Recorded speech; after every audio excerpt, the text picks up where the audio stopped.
Bom dia nação, sejam muito bem-vindos mais uma vez aqui, galera, ao nosso canal, sempre trazendo mais um corte diário para vocês sobre o mais querido e amado do Brasil, Flamengo. Então tá chegando aqui no nosso canal pela primeira vez, galera, já deixa seu like, se inscreva, ativa o sino e sempre compartilhe nossos vídeos com seus amigos.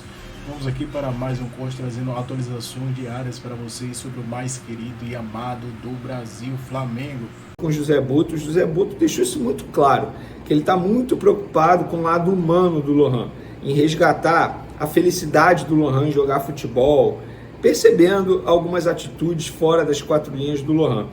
O ninho do urubu, ele não sabe o que acontece nos bastidores do Flamengo para poder dar essa opinião, mas fica aí o registro do presidente Madureira, que tem 30% do atleta.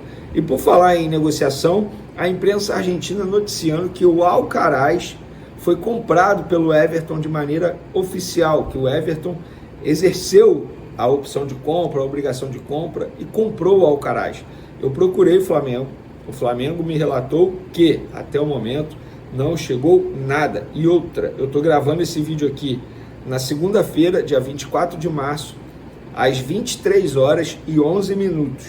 E até o momento o Flamengo não recebeu esse comunicado. Eu vou soltar o vídeo na terça pela manhã, no dia 25 de março. Se algo mudar durante esse período, vocês vão saber que o Venezinho não tem culpa. Porém, acho difícil que mude. Porque o Everton, por que o Everton iria exercer agora? O Everton vai esperar o fim da temporada. Beleza, tem a opção de compra, caso ele não bata a meta. E o Everton vai exercer a opção de compra. Não precisa ser agora. Por que faria agora? Não faz o menor sentido. O próprio Flamengo pensa assim como eu, tá? Pelo que eu conversei com as pessoas do Flamengo, o próprio Flamengo pensa dessa maneira. Mas fica aí o registro, já que muita gente me questionou, não só aqui nos comentários do YouTube, no Twitter, no Instagram, muita gente me perguntando sobre o Alcaraz e ainda não procede. Lembrando que o Flamengo fixou aí 15 milhões de libras, mais 3 milhões em metas, caso ele seja comprado pelo Everton. E sim, é em libras, para quem me perguntou, tá bom? Para finalizar nosso vídeo, galera, informação sobre o Super Mundial. Tá chegando, hein? É em junho. Eu não sei vocês, mas eu estou extremamente animado. E o Flamengo vai enviar nesta semana a lista para a FIFA com os 50 jogadores pré-inscritos no Super Mundial. E Pedro, que está em fase final aí de recuperação da grave lesão no joelho, vai estar na lista, tá? A lista final com pelo menos 26 nomes e 35 é enviada pelos clubes à entidade antes do torneio. E todos dessa lista final têm que estar na lista inicial de 50. Basicamente o que acontece com a Conmebol na hora da Libertadores. A lista final tem que ser enviada até quando? Vocês vão me perguntar isso e eu fiz esse questionamento para as pessoas. Não está no regulamento.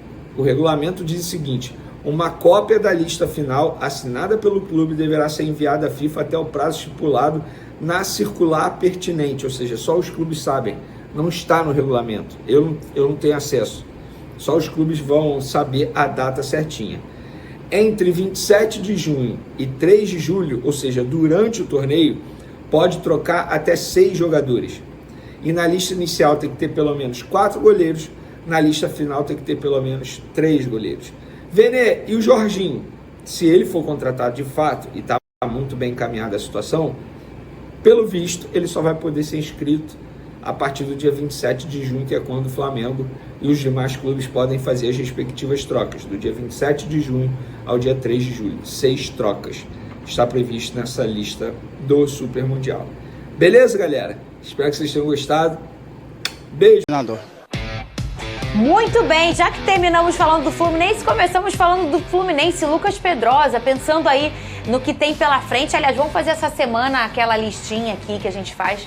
Humano, ele tem. Eu não vejo o Fluminense fora dos 8 melhores times do país. Então acho que o Fluminense tem que brigar por uma pré-Libertadores no mínimo nessa competição. Flamengo é o favorito, Vene Casagrande, para ganhar tudo na temporada? Separa o corte. Tudo na temporada não, mas nesse momento, antes de começar o Campeonato Brasileiro, na semana, ele é o grande favorito para ganhar o Campeonato Brasileiro. Tá Pelo certo. menos essa é a forma que eu vejo o Flamengo, até porque a diretoria já deixou isso claro. Numa recente reunião do Conselho Deliberativo, o presidente BAP falou para os conselheiros: o nosso foco, a nossa prioridade é o Campeonato Brasileiro. Mais que a Libertadores? Mais do que a Vene? Libertadores. Inclusive os jogadores vão ganhar prêmios, bonificações no salário, se o Flamengo ganhar o Campeonato Brasileiro e a Libertadores. Libertadores. Se ganhar as 3 competições, aí a Copa do Brasil junto, a bonificação é maior. Mas o foco é Campeonato Brasileiro e depois a Libertadores, e eu acho que está certo.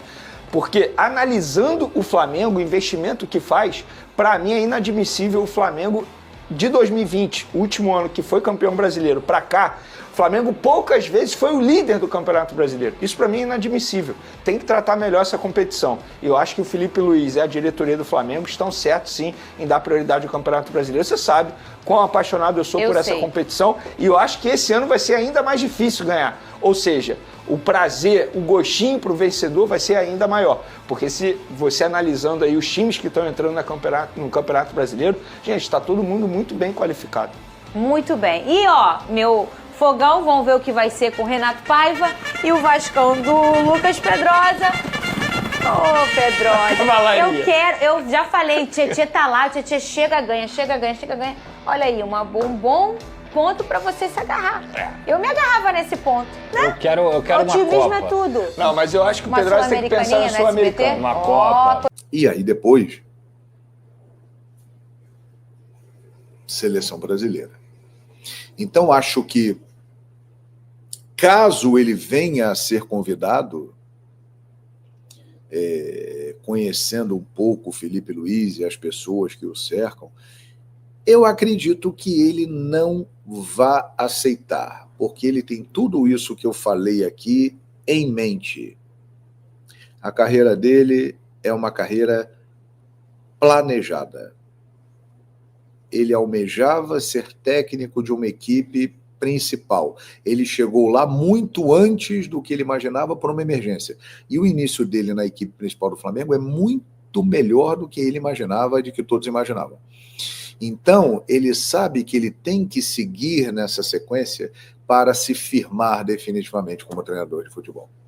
Então, não acho que Felipe Luiz vá ser o novo treinador da seleção brasileira. Porque eu acho que o Dorival não vai ficar. Sinceramente, depois do que vimos hoje, eu acho que ele não tem condições de ficar.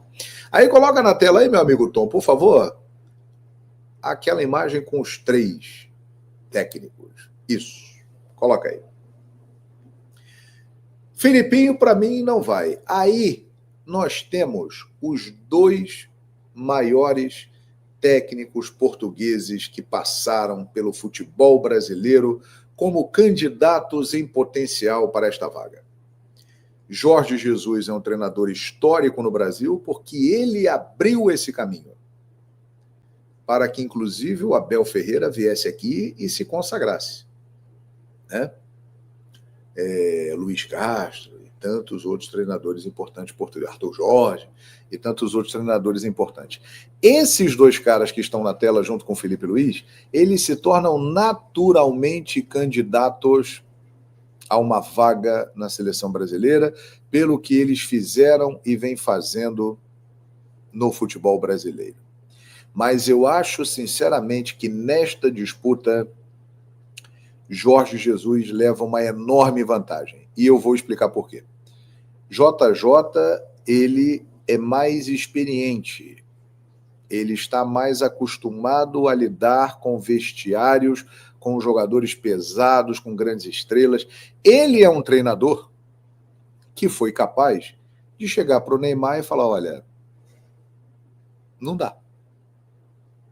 Eu não vou te escrever na Liga Saudita porque não dá. Qual treinador faria isso? É muito difícil. Ele tem autoridade, ele tem comando. E é um treinador de altíssimo nível. Todas as pessoas que trabalham com ele ou trabalharam com ele ressaltam que ele é um treinador espetacular. E outro ponto, ele já declarou dezenas de vezes que o maior sonho dele é treinar a seleção brasileira. Que onde ele estiver, se ele for chamado, ele larga tudo e vem para a seleção brasileira, porque é um convite irresistível. Então eu não tenho dúvida que caso o Dorival caia, e eu acho que ele não vai permanecer, acho que é bem evidente isso, esse senhor aqui é um candidato óbvio e é um grande candidato, porque ele joga também um tipo de futebol que a seleção brasileira tem na sua essência, que o futebol brasileiro tem na sua essência. Ele resgatou com aquele Flamengo de 2019 um jogo que o brasileiro gosta de ver, gosta de acompanhar. Então, Jorge Jesus, por esses elementos todos, é um grande candidato para ser técnico da seleção brasileira. Aí, muita gente vai falar o seguinte, porra, mas ele brigou com o Neymar e não brigou com o Neymar. Ele não escreveu o Neymar e falou que o Neymar não tinha mais condições de jogar lá no Campeonato Saudita e o tempo está provando que ele está certo. Ele tem autoridade para isso. Ele se desentendeu com o Neymar, então isso vai fazer com que ele não seja técnico da seleção brasileira. Sinceramente, minha gente, o Neymar é o nosso principal jogador, mas o Neymar ele tem que provar ainda que ele pode voltar a jogar futebol em alto nível. Ele não está fazendo isso. E uma boa conversa resolve tudo, né?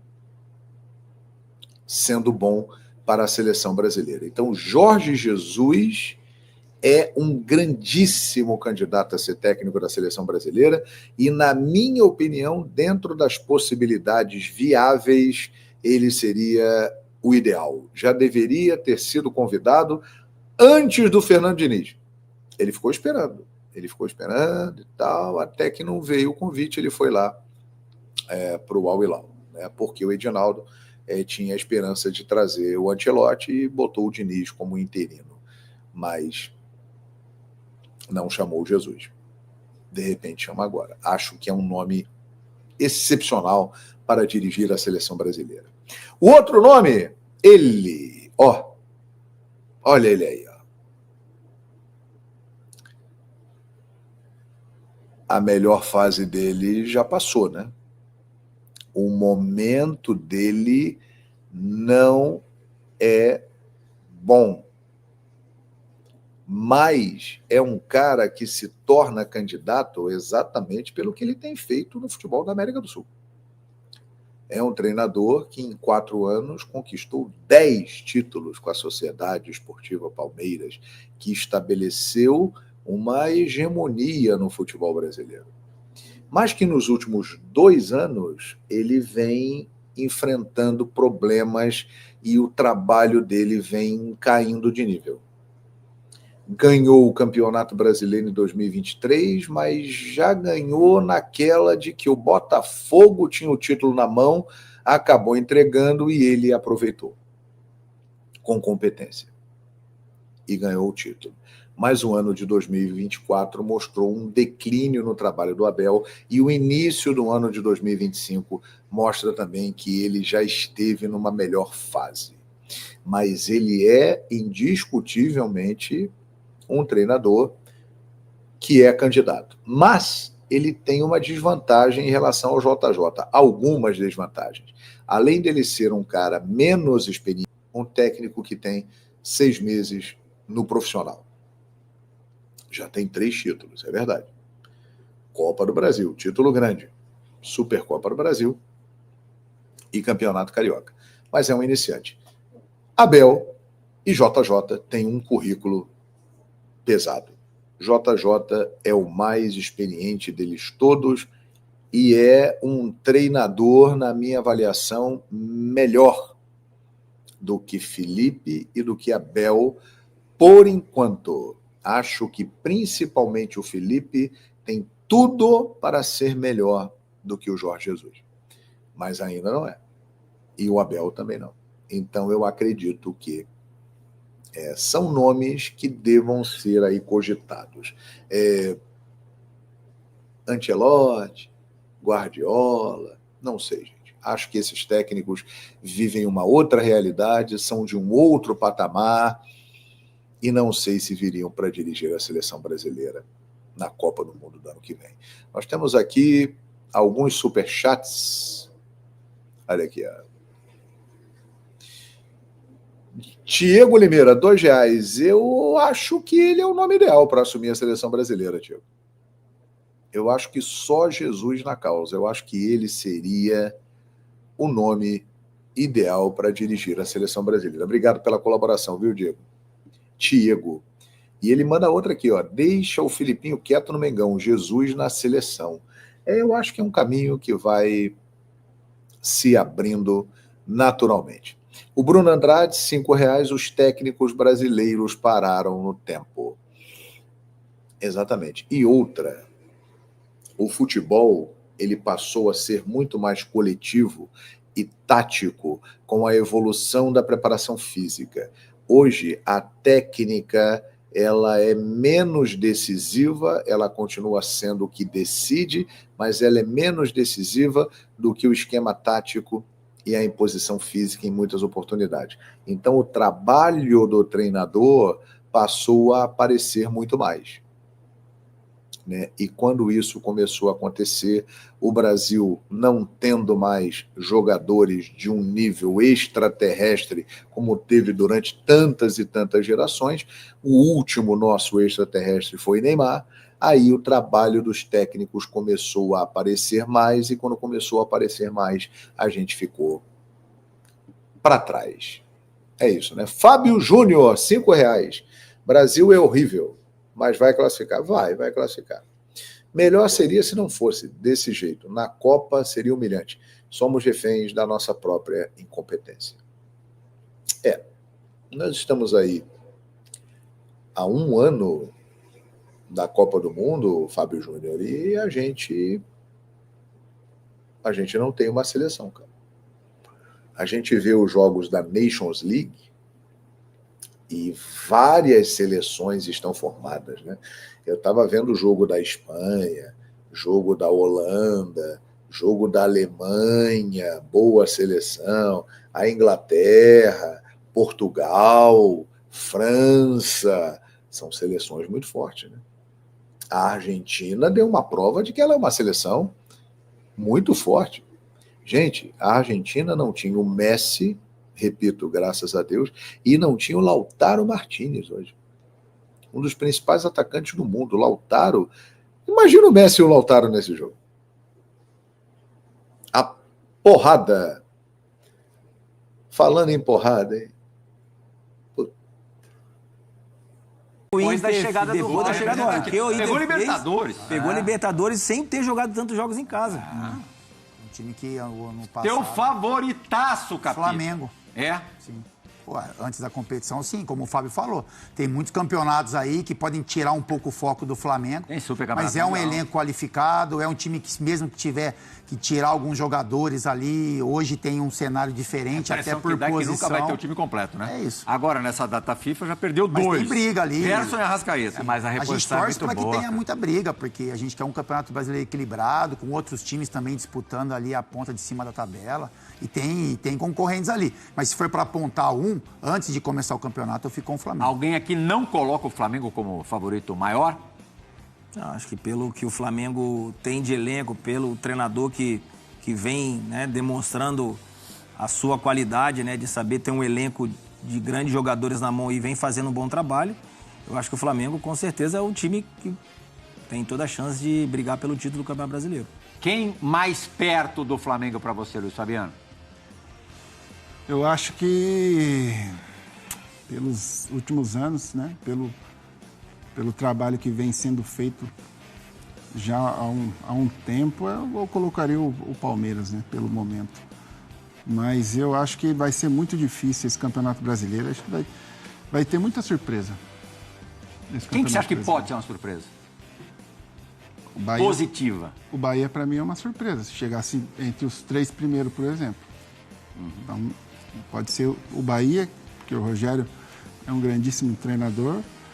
Atlético Mineiro não pode ser uma surpresa? Os de Minas para você, Márcio. Atlético Mineiro pode ser uma surpresa de novo. Mas seria surpresa o Atlético? Surpresa não, porque o Atlético já é um dos candidatos. Ainda mais na mão do Cuca. O Cuca jogando campeonato de ponta corrida, ele sempre faz bons trabalhos, cara. E sem Libertadores, né? Joga a Sul-Americana, mas não joga Libertadores. Exatamente. Quer dizer, a entrega tende a ser maior ao Campeonato Brasileiro. E como você vê o Santos, Plirra? Então, ótima pergunta. E o Santos? A gente escuta já que o Neymar está realmente acertando a sua renovação, de repente, até para o final do ano que vem, o final do ano da Copa do Mundo. E lógico que os investimentos vão acompanhar essa permanência do Neymar. Passarinho me contou aí que vai vir jogador importante aí, hein? Então, Esse é um cenário. Passarinho tem que contar Então, pra o gente. Passarinho... O que a gente sabe é que o que está sendo feito dentro do Santos, né, as estruturas que estão chegando... Que é, Gabi?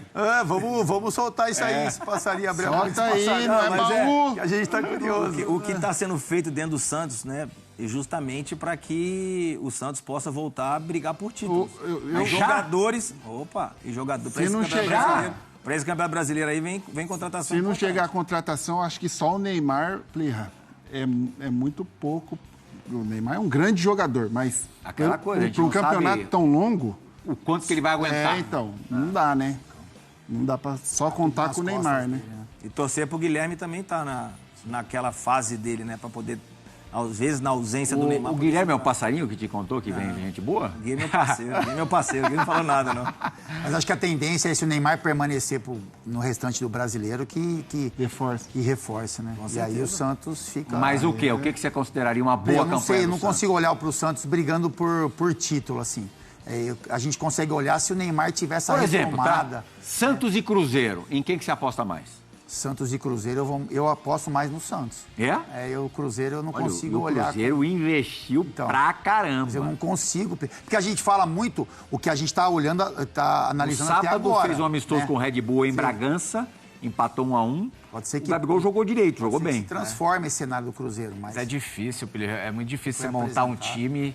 E são raras as vezes que você monta um time e já dá certo de imediato, sabe? Tava vendo uma entrevista do treinador do Grêmio, Quinteiros, ele falou, cara, é mudança de sistema defensivo, é uma outra forma de atacar, são jogadores chegando. Cara, até você mudar tudo isso e conseguir colocar em prática é muito difícil dar certo de imediato, sabe? O único time foi o Botafogo, né?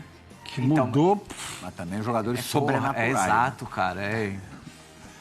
E ali também, aquele ali, o Cruzeiro, só quase Luiz Henrique Almada. Eu acho que o dia a dia também vai ter que saber lidar muito bem com o dia a dia. E o nosso tricolor, Plirra, onde a gente encaixaria ele nessa lista Eu acho que o São Paulo, até por uma questão de média de idade, é um time que tende a ser mais forte nos torneios do que no campeonato de pontos corridos. Muitos jogadores acima de 30 anos.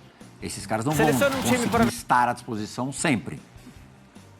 E eu acho que na hora de privilegiar uma competição, o São Paulo vai acabar privilegiando os torneios. Claro.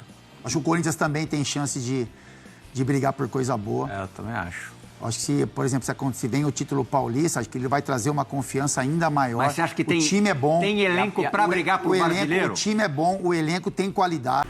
Isso aí, nação, ficamos por aqui e esse foi mais um corte aqui do nosso canal, trazendo sempre conteúdos diários aí para vocês sobre o mais querido e amado do Brasil, Flamengo aí. Nesta quarta-feira aí, dia 26 de março de 2025, trazendo para vocês novidades aí do Mengão aí, com tudo aí. Flamengo, vou lembrar aqui para vocês aqui os próximos confrontos do Flamengo, né? Sabe, o Campeonato Brasileiro vai começar e vai começar já com o clássico aí no Rio de Janeiro, um jogão aí entre Flamengo versus Internacional nesse sábado às 21 horas da noite aí. Flamengo versus Internacional no estádio do Maracanã, com certeza aí vai ter mais um show aí da torcida rubro-negra lotando aí o estádio do Maracanã nessa estreia aí no Brasileirão do Flamengo, do Mengão aí, já contra um time aí muito qualificado, que é o Internacional, que é o atual campeão gaúcho aí, um time que está evoluindo muito, evoluiu muito esse ano aí, e está desempenhando já um bom papel, né? Tive um elenco muito qualificado, então o Flamengo tem que entrar focado aí. Não vai ser um jogo fácil, vai ser um jogo difícil aí. O Flamengo vai ter alguns desfalques aí. Arrascaeta não vai jogar, Gerson não vai jogar. Esses serão alguns desfalques que o Flamengo vai ter já na estreia aí do Brasileirão. Então um jogo difícil, a gente sabe, sempre enfrentando o Internacional, tanto no Beira-Rio quanto no Maracanã. É um adversário que sempre dificulta o jogo do Flamengo. É um bom elenco, nos últimos anos a gente vê aí, sempre traz um grande jogo, mesmo quando o jogo é 1-0, 1-1, empate, mas os dois times sempre desempenham um jogo ofensivo, né? Sempre é um jogo bom, agradável até de se assistir. Para as duas torcidas, né? Sempre é um jogo muito bom. Então, galera, ficamos por aqui. Esse foi mais um vídeo aí do nosso canal, a gente trazendo para vocês atualizações do Mengão aí, falando tudo aí sobre a estreia do Flamengo aí no Brasileirão contra o Internacional nesse sábado. Então aqui se inscreva, ativa o sino, você ficará por dentro de todas as notícias e últimas atualizações do mais querido e amado do Brasil, Flamengo.